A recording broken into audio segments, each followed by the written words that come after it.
What's up? I'm Kellin. I'm Nick. We're in a band called Sleeping with Sirens. You're listening and watching Linea Rock. That was good. You nailed it.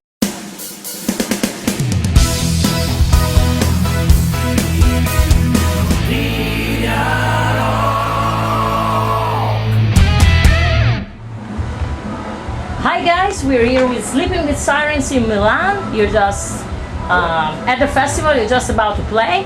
And so first of all, let's start with this. How did you get involved in this IN.FEST Festival?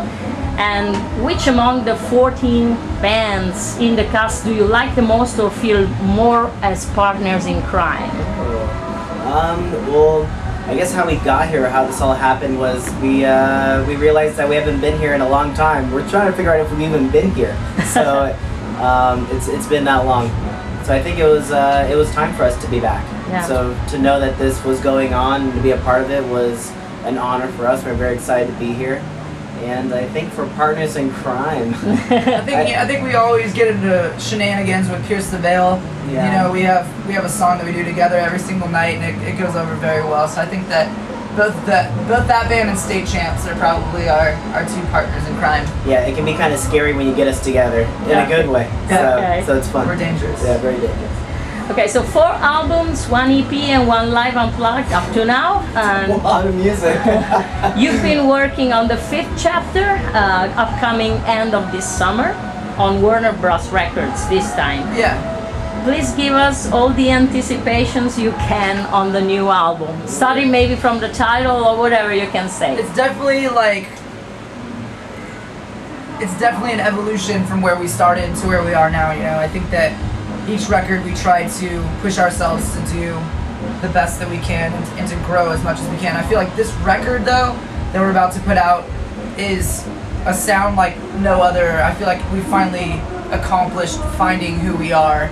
And everyone I've showed it to, they go, I can't put my finger on it. Like, this just sounds like you guys, and that's something that I've always kind of wanted to make for a record. You know, you listen to bands like Led Zeppelin, they sound like Led Zeppelin. When you listen to bands like Incubus, they sound like Incubus. And Yeah. I think that for us, we wanted to find our home with Sleeping with Sirens, and we did on our new album. Okay, but there are more melodies or more post-hardcore in the new songs, which is the extra kick. No, I don't think it's more post-hardcore. I think it's just more soul.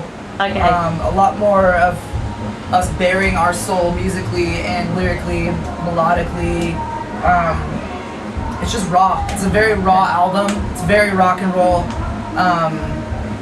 It's not a lot of trickery. It just is us playing music. Yeah, I didn't think about that till now. There's like no frills. There's no crazy intros and weird things. Like it's just very straight up, just very authentic, very genuine. You know, our producer David Bendith, he's a music purist, so Okay. it's very much like you need to play it correctly, and if you need to play it in tune, and you need to sing in key at all times. And there's not a whole lot of studio like magic and computers doing everything. It's us, and it's very raw. Yeah, and it's nice to say like that's me singing on the record. That's him playing guitar. Like it's not tuned. It's not anything. It's just us being who we are. Yeah. That's something that's very incredible to feel about. You know, hard work pays off.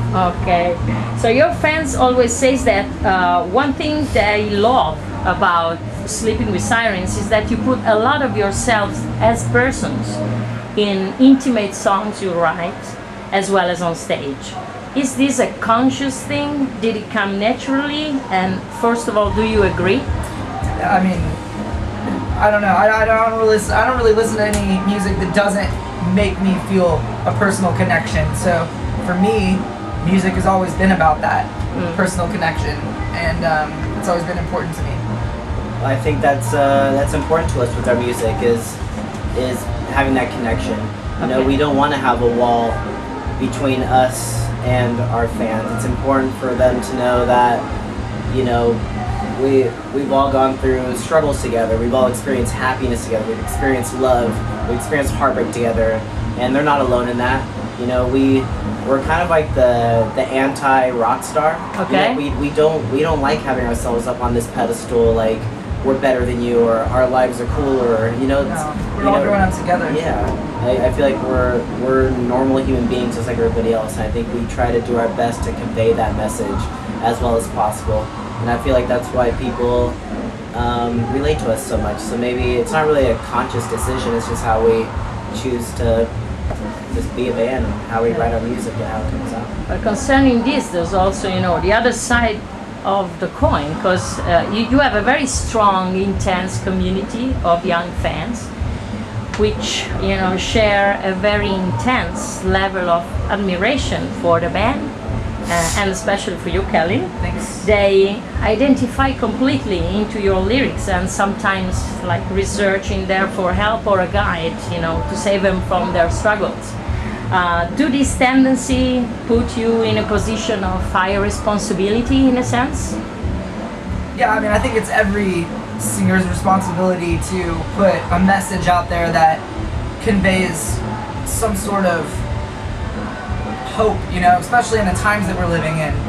I think that we're very lucky to be making music in the times that we're living in right now. I think that it's our responsibility to be there for everyone going through everything and to try to be the light, in the dark places. Yeah, we don't mind having that, I think responsibility is fun. It is a lot of pressure sometimes. It is. but we accept it. Yeah, I think overall we're an extremely positive, optimistic group of individuals. So I think, for us to put that out in the world, into the universe, if someone can pull some positivity from that, or it can help them get through their day, or they're having, going through hard times, and they can turn to our music and it can help them in a positive way, then that's everything to us. That's mission accomplished.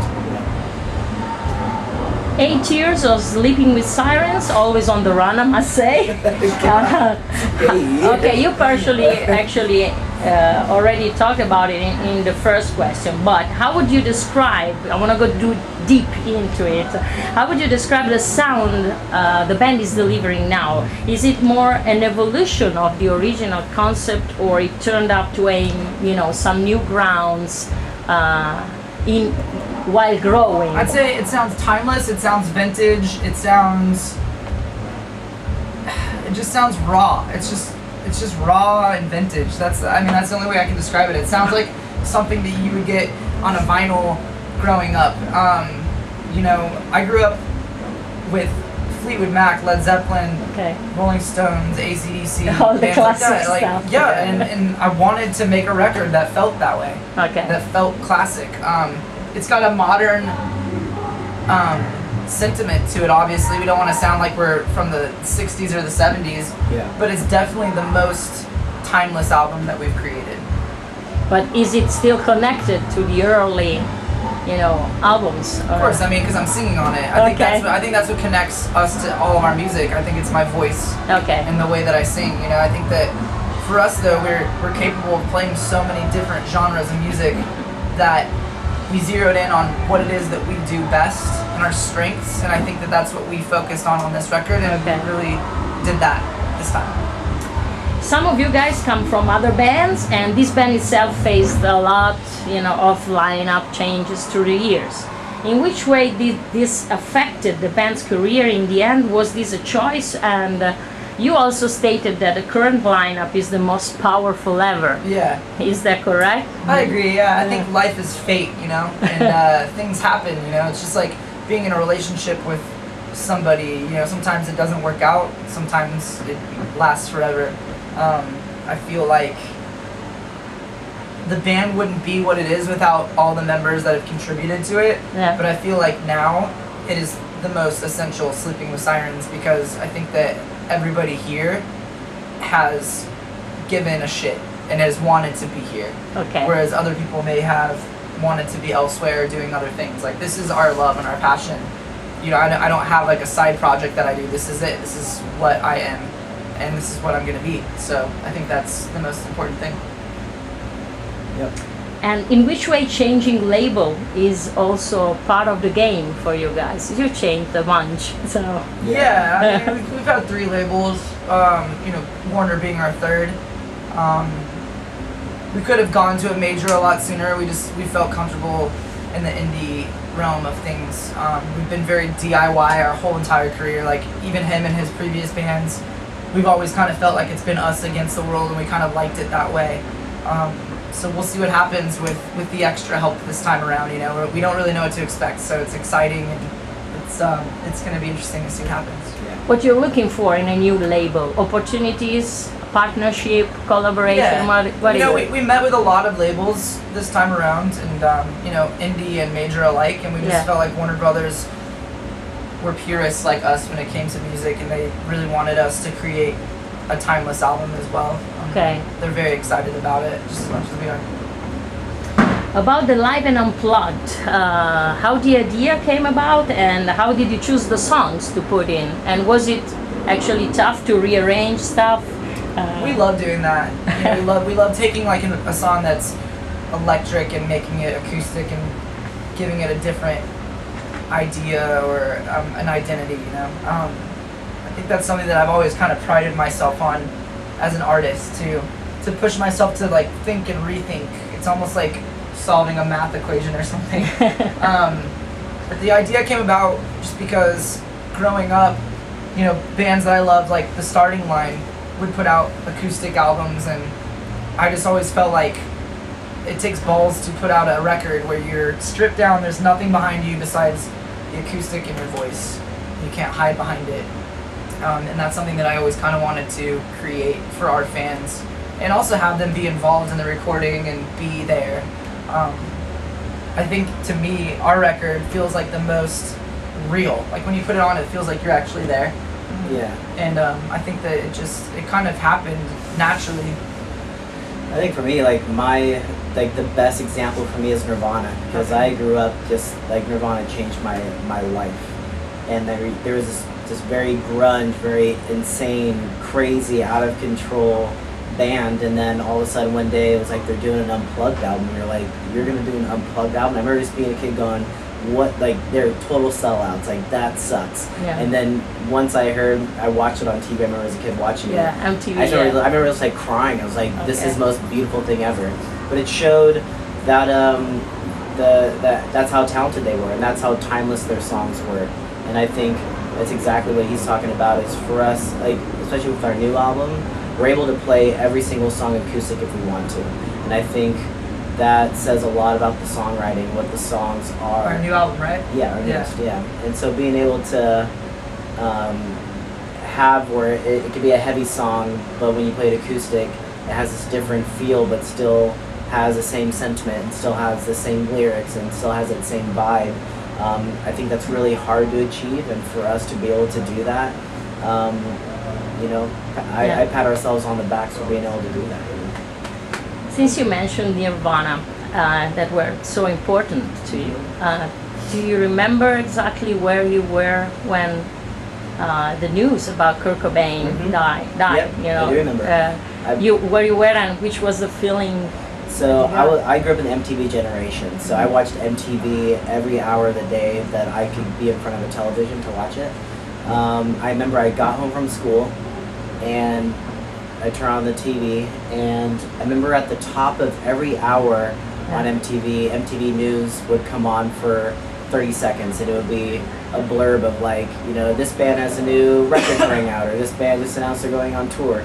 I remember Kurt Loder came on, and he had said that Kurt Cobain had passed. And I remember just crying in my room, because I was like that was like my hero. You know? It was that was difficult. That was like, you know, I was 12 or 13 maybe.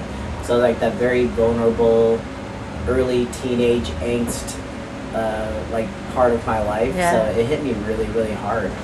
Maybe you were too young to expect, you know, something like that. But now looking back, you know, is it something that you think that was already written, that you know it had to happen? Or? Maybe. I mean, you just watch all the documentaries and everything about him, and you obviously, I mean, his music alone, you know, like you could hear that he was tortured. He was a tortured soul, and I feel like he battled with his popularity and celebrityism, you know, and it was hard for him to be this massive rock star when he didn't want that, but that is what he wanted, and he had this like constant battle, which obviously, you know, his ultimate demise. But I still think Kurt Cobain is like one of the greatest musicians to ever live. You know? The man single-handedly abolished hair metal. You know what I mean? Like he came out in 91 and just completely changed everything. Everything, Changed music history. Yeah, it's amazing to be able to do that. The scene has changed a lot since you very first started, and some acts like you guys or Of Mice and Men surprisingly, became mainstream. Can this be a risky business for a band that, as a matter of fact, is underground by DNA, like you are, guys? Yeah, I think that I think it happens organically. I don't think it's necessarily your choice what's going to happen with you. Yeah. I think, the most important thing is the music and putting your heart and soul into what you do. Then it's up just for the universe to decide, But I think music is just a risky business in general, but the whole point of starting music for us was to express ourselves in a way that we couldn't talking, I think that music is a part of who we are. It's something that we were just meant to do, we were meant to be here and to be able to do this, and we're just lucky to be here as long as we have been and to continue to make music, and we'll keep doing it as long as we can. Yeah. How do you imagine yourself in 10 years? Probably. I don't even know how I can imagine myself a week from now. I'd say I'll have salt and pepper hair. I already got it. Hopefully I'm still skinny. That's good, okay. Thanks so much, guys. Hey, thank you. Hope to see you very soon again in Italy. Thank you. Yeah. Ciao. Ciao. Ciao.